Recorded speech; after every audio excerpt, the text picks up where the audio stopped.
السلام علیکم ورحمۃ اللہ وبرکاتہ۔ نحمدہ ونصلی علی رسولہ الکریم، اما بعد، واعوذ باللہ من الشیطان الرجیم، بسم اللہ الرحمن الرحیم۔ وما آتاکم الرسول فخذوہ وما نہاکم عنہ فانتہوا، صدق اللہ العظیم وبلغنا رسولہ النبی الامین الکریم۔ بارگاہ رسالت و نبوت میں درود شریف کا نذرانہ پیش کریں۔ اللہم صلی علی سیدنا و مولانا محمد معدن الجود والکرم وآلہ وبارک وسلم، صلاۃ و سلام علیک یا رسول اللہ۔ اعلیٰ حضرت امام عشق و محبت رضی اللہ تعالیٰ نے ارشاد فرماتے ہیں، کون دیتا ہے دینے کو منہ چاہیے، کون دیتا ہے دینے کو منہ چاہیے، دینے والا ہے سچا ہمارا نبی۔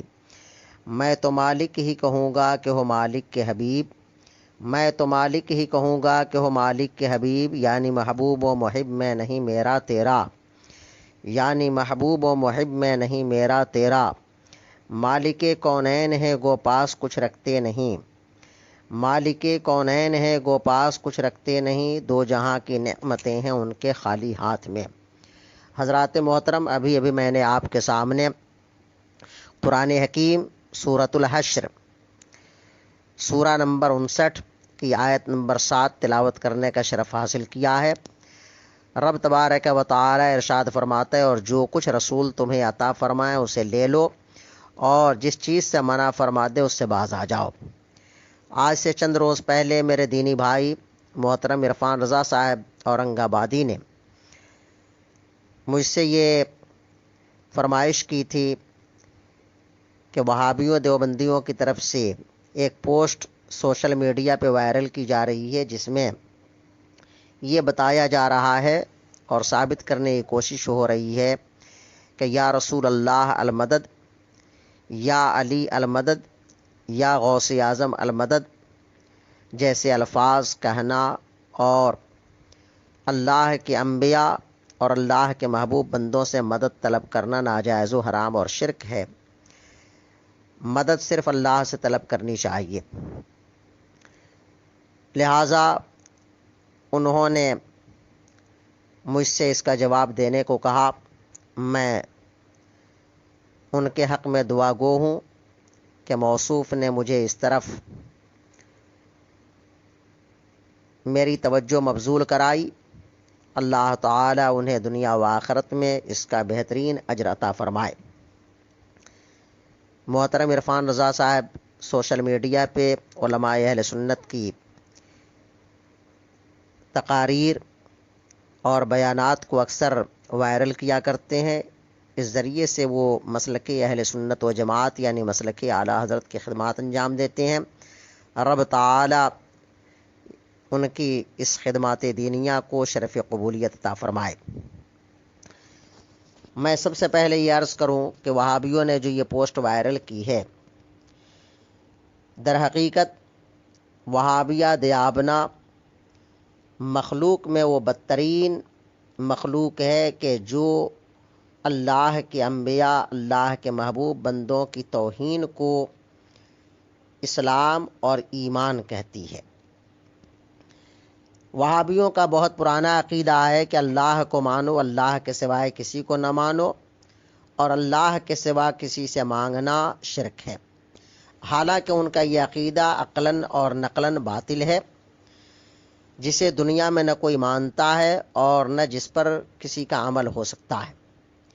اس لیے کہ ہم روزمرہ کی زندگی میں یہ دیکھتے ہیں کہ ایک بچہ اپنے ماں باپ سے پیسے طلب کرتا ہے، اپنا خرچہ مانگتا ہے، بیوی اپنے شوہر سے اپنا نفقہ مانگتی ہے، مریض ڈاکٹر سے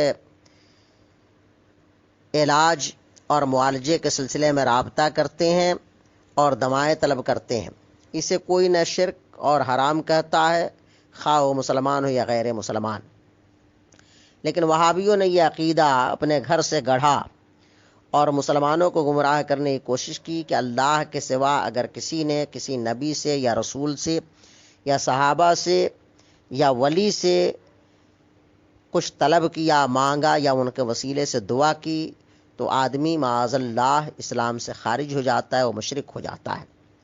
یہ وہابیوں کا اپنا گھر کا عقیدہ ہے، اس کا اسلام اور قرآن و سنت سے کوئی تعلق نہیں۔ اس لیے کہ قرآن پاک میں اللہ تعالیٰ نے جا بجا مسلمانوں کو اس بات کی ہدایت فرمائی ہے کہ مسلمان پیغمبر دو جہاں صلی اللہ علیہ وسلم کی عطاؤں کو قبول کریں، رسول پاک صلی اللہ تعالیٰ علیہ وآلہ وسلم جو کچھ عطا فرمائے اسے قبول کریں، اس کو اپنائیں، اسے اختیار کریں، اور جن چیزوں سے آپ منع فرما دیں اس سے باز آ جائیں۔ اسی سلسلے میں سورہ حشر میں یہ فرمایا گیا کہ وما آتاکم الرسول فخذوہ، جو کچھ تمہیں رسول عطا فرمایا اسے لے لو، اور جس چیز سے منع فرما دے اس سے باز آ جاؤ۔ اس میں کسی چیز کی تقید نہیں کی گئی، عام ہے کہ جو کچھ رسول تمہیں عطا فرمائے اسے لے لو۔ قرآن حکیم میں اس بات کی ضرور صراحت کی گئی ہے کہ ظالمین، کفار و مشرکین کا کوئی دنیا میں اور آخرت میں مددگار نہیں۔ قرآن کہتا ہے سورہ بقرہ آیت نمبر 270 میں ہو وما للظالمین من انصار، اور ظالموں کے لیے کوئی مددگار نہیں۔ اس میں مسلمانوں کو نہ کہا گیا بلکہ ظالمین کو کہا گیا۔ ظالمین کون ہیں؟ جو لوگ اللہ کے ساتھ شرک کرتے ہیں۔ قرآن حکیم میں سورہ مائدہ کی آیت نمبر 72 اور 73 میں رب کریم ارشاد فرماتا ہے انہ من یشرک باللہ فقد حرم اللہ علیہ الجنہ ومأواہ النار وما للظالمین من انصار لقد کفر الذین قالوا ان اللہ ثالث ثلاثۃ وما من الہ الا الہ واحد، یقیناً جو بھی شریک بنائے گا اللہ کے ساتھ تو حرام کر دی ہے اللہ نے اس پر جنت، اور اس کا ٹھکانہ جہنم ہے، اور نہیں ہے ظالموں کا کوئی مددگار۔ بے شک کافر ہو گئے وہ جنہوں نے یہ کہا کہ اللہ تیسرا ہے تین خداؤں سے، اور نہیں ہے کوئی خدا مگر ایک اللہ۔ چونکہ عیسائیوں کا یہ عقیدہ ہے کہ حضرت عیسیٰ علیہ السلام اور حضرت مریم بھی خدا ہیں معاذ اللہ، تو اللہ نے ان کو ظالم قرار دیا اور فرمایا کہ ان ظالموں کا کوئی مددگار نہیں ہے۔ اس کے برخلاف اللہ تعالی مسلمانوں کے حق میں ارشاد فرماتا ہے فلما احس عیسیٰ منہم الکفر قال من انصاری الی اللہ قال الحواریون نحن انصار اللہ آمنا باللہ واشہد بأننا مسلمون۔ پھر جب حضرت عیسیٰ نے ان سے کفر محسوس کیا تو آپ نے کہا کون ہیں میرے مددگار اللہ کی راہ میں؟ یہ سن کر حواریوں نے کہا ہم مدد کرنے والے ہیں اللہ کے دین کی، ہم ایمان لائے ہیں اللہ پر، اور گواہ ہو جائیں آپ کہ ہم سر جھکائے ہوئے ہیں۔ سورہ آل عمران آیت نمبر 52۔ اس آیت کریمہ میں حضرت عیسیٰ روح اللہ نے اپنے ماننے والوں سے کہا کہ من انصاری اللہ، کون اللہ کی طرف مدد کرنے والا ہے؟ تو جب بندے اللہ کی طرف اللہ کے پیغمبر کی مدد کر سکتے ہیں، اس سے پتہ چلتا ہے کہ حضرت عیسیٰ مدد کا مطالبہ کر رہے ہیں اپنی قوم سے، تو ایک مسلمان دوسرے مسلمان سے یا ایک امتی اگر نبی سے مدد طلب کرتا ہے تو یہ ناجائز و حرام اور شرک نہیں بلکہ قرآن کے عین مطابق ہے۔ اسی طرح قرآن حکیم میں دوسری جگہ رب کریم ارشاد فرماتا ہے انما ولیکم اللہ ورسولہ والذین آمنوا الذین یقیمون الصلاۃ ویؤتون الزکاۃ وہم راکعون، تمہارا مددگار تو صرف اللہ تعالیٰ اور اس کا رسول ہے اور ایمان والے ہیں۔ اس آیت میں بھی اللہ تعالیٰ فرما رہا ہے کہ مسلمانوں کے مددگار اللہ اور اللہ کی عطا سے اللہ کے رسول اور جو ایمان والے ہیں یہ مسلمانوں کی مدد کرتے ہیں۔ جب عام مسلمانوں کی مدد کر سکتا ہے تو اللہ کے نبی اور نبی کہ سچے صحابہ اور اہل بیت کیوں نہیں مدد کر سکتے ہیں، اولیاء اللہ کیوں نہیں مدد کر سکتے ہیں؟ لیکن یہاں ایمان والوں کی تصریح کی گئی ہے کہ کون ایمان والے مددگار ہو سکتے ہیں، تو رب تعالیٰ فرماتا ہے تو صرف اللہ تعالیٰ اور اس کا رسول تمہارے مددگار ہیں، اور ایمان والے جو صحیح نماز پڑھتے ہیں اور زکوٰۃ دیتے ہیں اور بارگاہ الہی میں جھکنے والے ہیں۔ یہ آیت کریمہ سورہ بقرہ آیت نمبر 55 کی ہے، اور آگے فرمایا جا رہا ہے اسی میں کہ وَمَن يَتَوَلَّ اللَّهَ وَرَسُولَهُ وَالَّذِينَ آمَنُوا فَإِنَّ حِزْبَ اللَّهِ هُمُ الْغَالِبُونَ، اور جس نے اللہ اور اس کے رسول کو مددگار بنایا اور ایمان والوں کو بلا شبہ اللہ کا گروہ ہی غالب آنے والا ہے۔ اس سے پتہ چلتا ہے کہ اس آیت میں بھی اللہ نے یہ فرمایا کہ اللہ مددگار ہے اور اللہ کا رسول، اور جس مسلمان نے اللہ اور اس کے رسول اور ایمان والوں کو مددگار جانا تو اللہ کی مدد ضرور اسے حاصل ہوگی، اور وہ اللہ کے فضل سے غالب آنے والے ہیں۔ یہ آیت کریمہ سورہ مائدہ کی 66 نمبر آیت ہے۔ اسی طرح رب تعالیٰ فرماتا ہے من یہد اللہ فہو المہتد ومن یضلل فلن تجد لہ ولیا مرشدا، جسے اللہ راہ دے وہی راہ پر ہے، اور جسے وہ راہ نہ دکھائے تو ہرگز اس کا کوئی حمایتی راہ دکھانے والا نہ پاؤ گے۔ اس سے پتہ چلتا ہے کہ گمراہ اور بدین لوگوں کا کوئی حمایتی نہیں ہے۔ سورہ کہف آیت نمبر 17 کی آیت کریمہ ہے۔ اسی طرح سورہ مریم کی آیت نمبر 5 میں حضرت زکریا علیہ السلام کا تذکرہ ہے، جو انہوں نے دعا پروردگار عالم کی بارگاہ میں کی تھی۔ اللہ فرماتا ہے فَحَبْ لِي مِن لَدُنْكَ وَلِيًّا، تو مجھے اپنے پاس سے کوئی ایسا دے جو میرا کام اٹھا لے، یعنی میرے علم کا حامل ہو۔ حضرت زکریا رب تعالیٰ کی بارگاہ میں کہہ رہے ہیں کہ پروردگار مجھے ایسا جانشین عطا فرما کہ جو میرے علم کو آگے بڑھائے، جو میرے دین اور میری تبلیغ کو لوگوں تک پہنچائے۔ گویا کہ اللہ سے وہ یہ عرض کر رہے ہیں کہ اللہ میرے لیے کوئی مددگار پیدا فرما دے۔ دوسری جگہ رب تبارک و تعالی فرماتا ہے سورۃ الصف آیت نمبر 14 میں یا ایھا الذین آمنوا کونوا انصار اللہ کما قال عیسی ابن مریم للحواریین من انصاری اللہ قال الحواریون نحن انصار اللہ فآمنت طائفة من بنی اسرائیل وکفرت طائفة فأیدنا الذین آمنوا علی عدوہم فاصبحوا ظاہرین۔ اے ایمان والو دین خدا کے مددگار ہو، یہ ایمان والو دین خدا کے مددگار ہو۔ یہ کون کہہ رہا ہے؟ خدا تعالیٰ کہہ رہا ہے۔ جیسے عیسیٰ ابن مریم نے حواریوں سے کہا تھا کون ہے جو اللہ کی طرف ہو کر میری مدد کریں؟ حواری بولے ہم دین خدا کے مددگار ہیں۔ تو بنی اسرائیل سے ایک گروہ ایمان لایا اور ایک گروہ نے کفر کیا، تو ہم نے ایمان والوں کو ان کے دشمنوں پر مدد دی تو غالب ہو گئے۔ اسی طرح اللہ رب العزت فرماتا ہے وَلَقَدْ نَصَرَكُمُ اللَّهُ بِبَدْرٍ وَأَنْتُمْ أَذِلَّةٌ فَاتَّقُوا اللَّهَ لَعَلَّكُمْ تَشْكُرُونَ إِذْ تَقُولُ لِلْمُؤْمِنِينَ أَلَنْ يَكْفِيَكُمْ أَنْ يُمِدَّكُمْ رَبُّكُمْ بِثَلَاثَةِ آلَافٍ مِّنَ الْمَلَائِكَةِ مُنزِلِينَ بَلَىٰ إِن تَصْبِرُوا وَتَتَّقُوا يَأْتُوكُم مِّن فَوْرِهِمْ هَٰذَا يُمْدِدْكُمْ رَبُّكُمْ بِخَمْسَةِ آلَافٍ مِّنَ الْمَلَائِكَةِ مُسَوِّمِينَ۔ اور بے شک اللہ نے بدر میں تمہاری مدد کی جب تم بالکل بے سر و سامان تھے، یعنی صحابہ سامان حرب و ضرب کے معاملے میں بہت ہی کمزور تھے۔ ایسے وقت میں اللہ کی مدد نازل ہوئی، اللہ تعالیٰ نے فرشتوں کے ذریعے صحابہ کی مدد کی، اللہ کے نبی کی مدد کی۔ تو اللہ فرما رہا ہے تو اللہ سے ڈرو کہ کہیں شکر گزار ہو۔ جب یہ محبوب تم مسلمانوں سے فرماتے تھے کیا تمہیں یہ کافی نہیں کہ تمہارا رب تمہاری مدد کرے 3000 فرشتے اتار کر؟ ہاں کیوں نہیں، اگر تم صبر کرو اور تقوی اختیار کرو اور کافر اسی دم تم پر آن پڑیں تو تمہارا رب تمہاری مدد کو 5000 فرشتے نشان والے بھیجے گا۔ سورہ آل عمران 123، 124، 125۔ سبھی جانتے ہیں کہ جنگ بدر کے موقع پہ اللہ تعالیٰ نے فرشتوں کے ذریعے اپنے نبی اور نبی کے صحابہ کی مدد فرمائی تھی۔ اللہ نے خود مدد کے لیے میدان بدر میں فرشتوں کی جماعت اتار کر کے یہ بتا دیا کہ اللہ تعالیٰ اپنے بندوں کی مدد فرماتا ہے، لیکن بندوں کی مدد وسیلوں کے ذریعے کرتا ہے، جیسے کہ نبی اور صحابہ کی مدد اللہ نے فرشتوں کے ذریعے فرمائی۔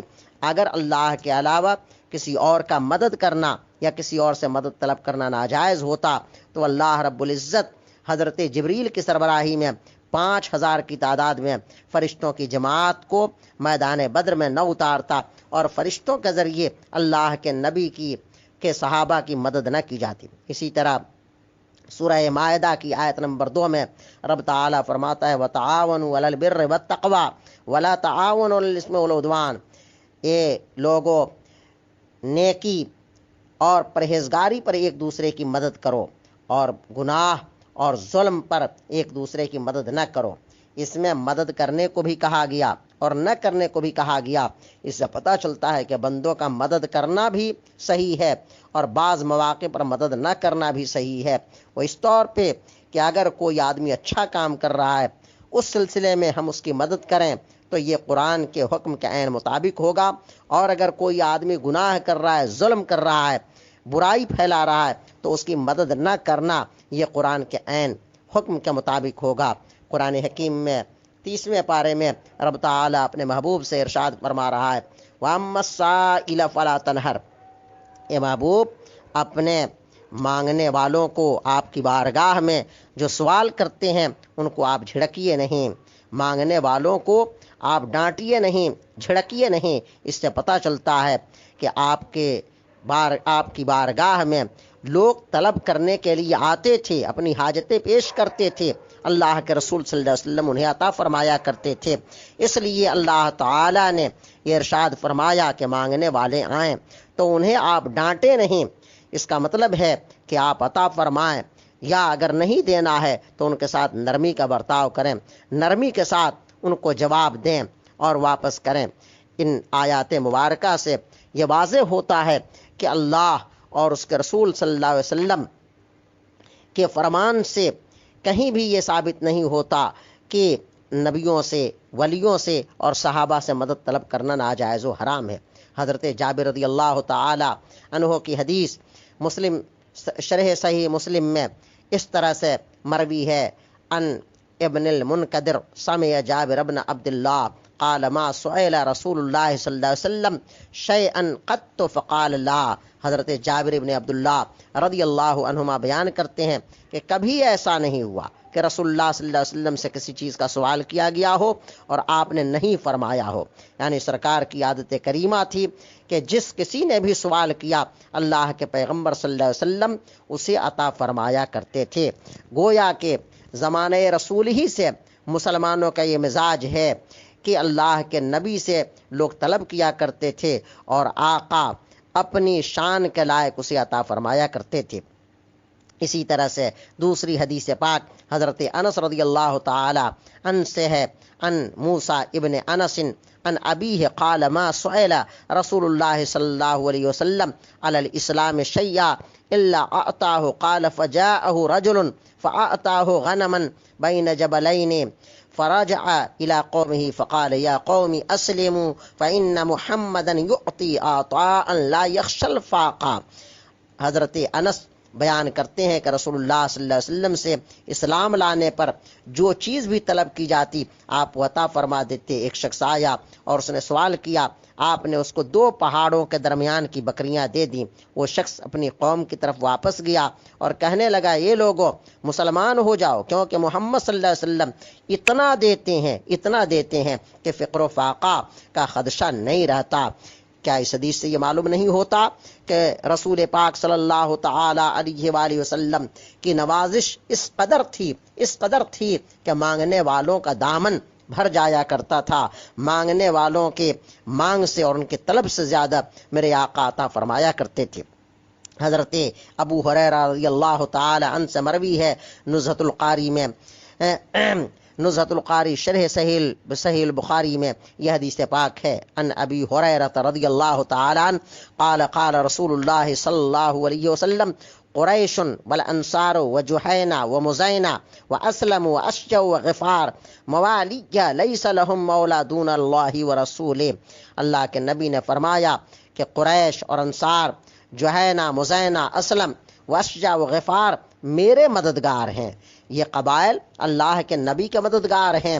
اب ذرا سوچیں، وہ لوگ جو یہ کہتے ہیں کہ نبی سے مدد طلب کرنا ناجائز ہے، نبی خود فرما رہے ہیں کہ قریش اور انصار جیسے قبائل میرے مددگار ہیں، اور اتنا ہی نہیں بلکہ نبی فرما رہے ہیں کہ ان قبائل کے مددگار اللہ اور اس کے رسول ہیں۔ لیس لہم مولا دون اللہ ورسولہ، اللہ اور اس کے رسول کے علاوہ ان قبائل کا کوئی دوسرا مددگار نہیں ہے۔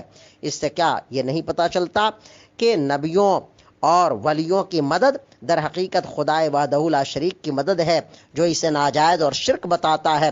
در حقیقت یا تو وہ دین سے ناواقف ہے، جاہل ہے، یا پھر بد مذہب وہابی اور دیوبندی ہے کہ جو اپنی بدعقیدگی کو مسلمانوں کے درمیان میں پھیلا کر کے مسلمانوں کے عقائد کو برباد کرنا چاہتا ہے۔ نزہۃ القاری میں ایک دوسری روایت ہے، نبی پاک صلی اللہ علیہ وسلم کا وہ عمل آپ ذرا ملاحظہ فرمائیں۔ حدیث پاک ہے، سمعت الحسن حدثنا انس بن مالک رضی اللہ تعالی عنہ قال خرج النبی صلی اللہ علیہ وسلم فی بعض مخارجہ ومعه ناس من اصحابہ فانطلقوا یسیرون فحضرت الصلاة فلم یجدوا ماء یتوضؤون فانطلق رجل من القوم فجاء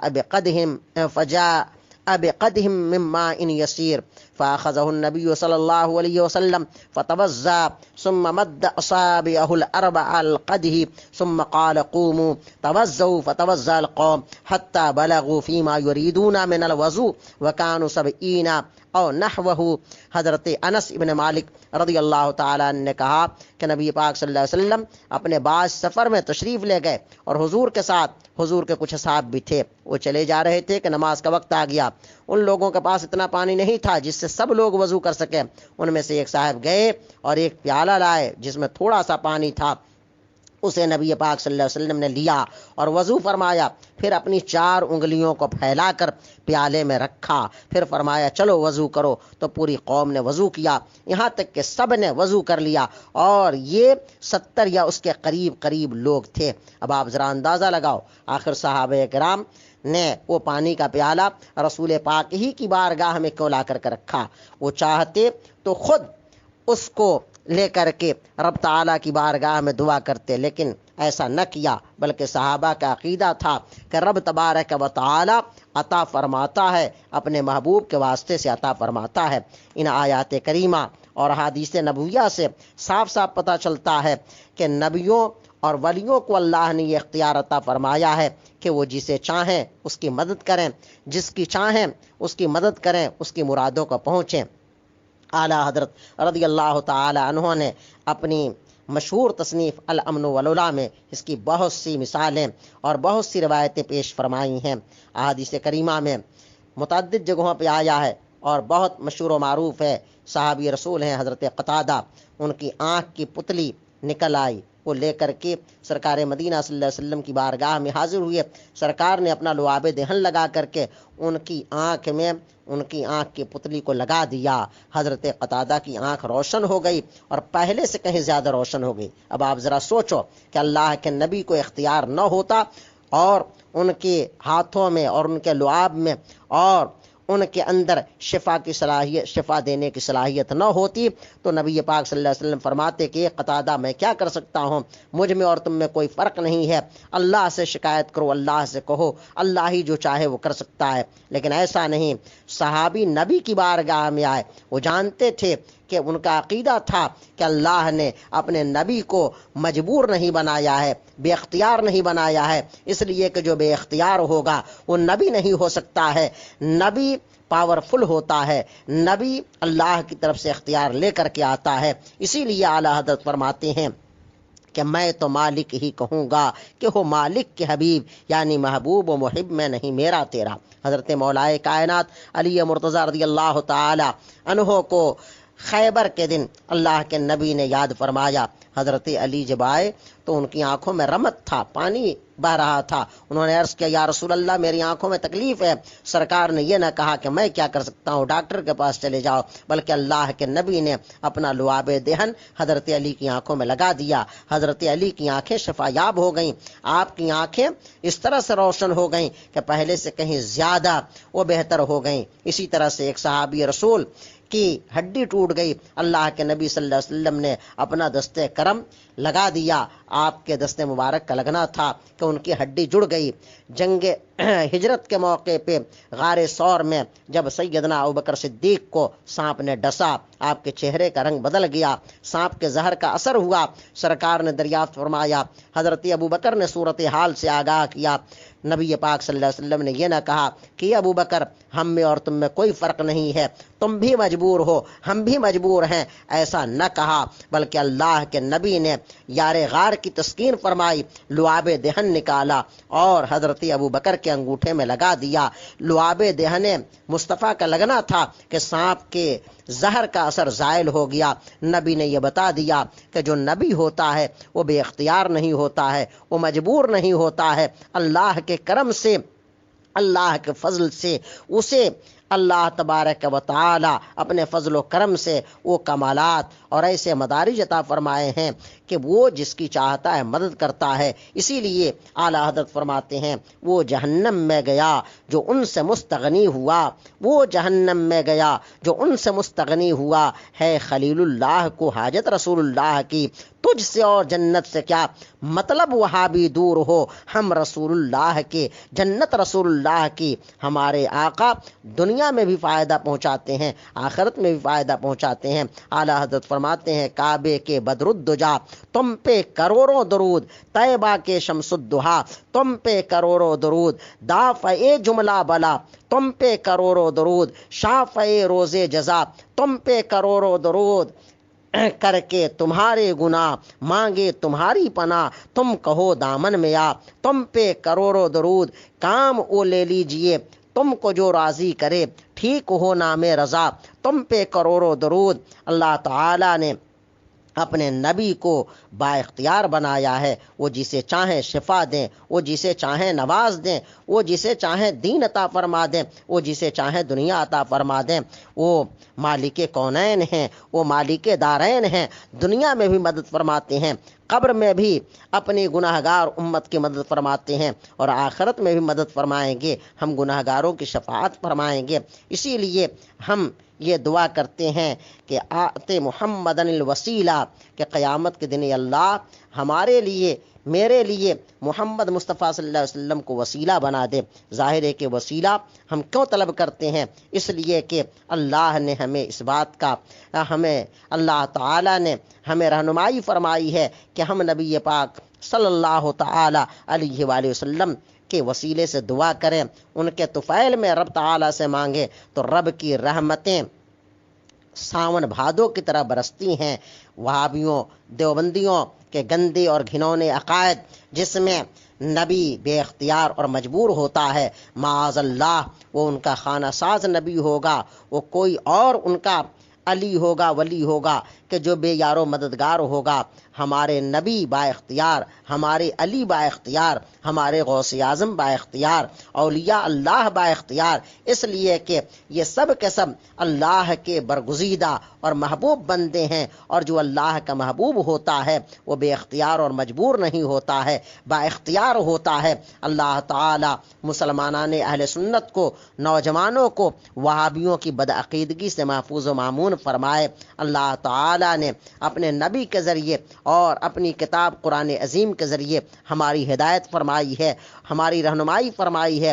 رب کریم کے فضل و کرم سے ہم ان عقائد پر ہیں کہ جو عقیدہ اللہ کے نبی لے کر کے آئے، صحابہ نے دیا، اہل بیت اطہار نے دیا، غوث و خواجہ، اور آخری دور میں امام اہل سنت اعلیٰ حضرت امام محمد رضا خان فاضل بریلوی رضی اللہ تعالی عنہ نے جس کی وضاحت فرمائی اور جسے ہم تک پہنچایا اور جس کی حفاظت و صیانت کا ہمیں سلیقہ سکھایا، اعلیٰ حضرت نے اپنے ایمان کے تحفظ کے لیے یہ اہم نسخہ ہمیں عطا فرمایا، اور فرمایا کہ دشمن احمد پہ شدت کیجئے، ملحدوں کی کیا مروت کیجئے، غیظ میں جل جائیں بے دینوں کے دل، یا رسول اللہ کی کثرت کیجئے۔